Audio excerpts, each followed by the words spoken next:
Why the Prophet Muhammad couldn't have written the Quran. The Quran is a book over 600 pages long. It covers a wide range of topics and was revealed bit by bit over a period of 23 years.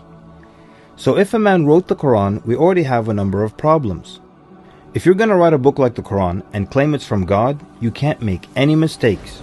The book can't contradict itself, and you have to keep it consistent as you add to it over a period of 23 years and keep the message consistent.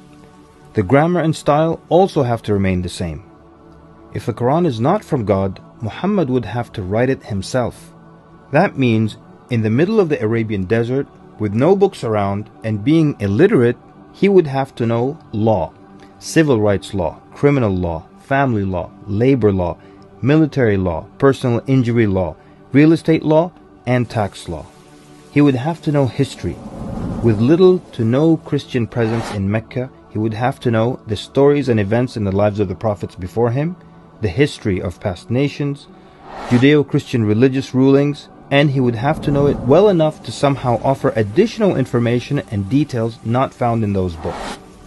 He would have to know how to develop a nation, how to start a government, know about worship and purification, invent dietary laws, know psychology, about raising children, arbitration, distribution of wealth, finance, and business.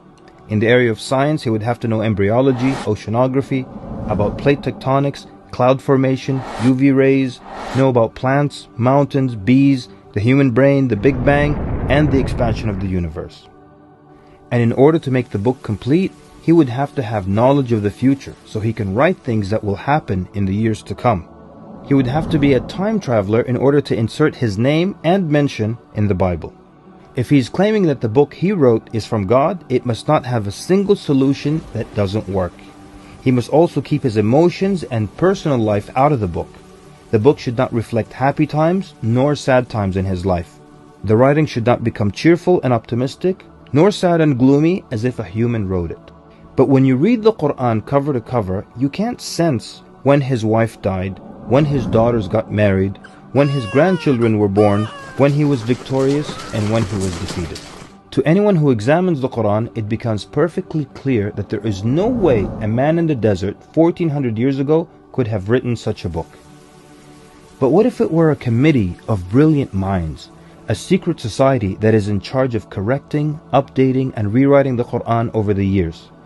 Their job would be to make sure that the book appears to be accurate, has no mistakes or contradictions, and to keep updating it to agree with science and the changing world.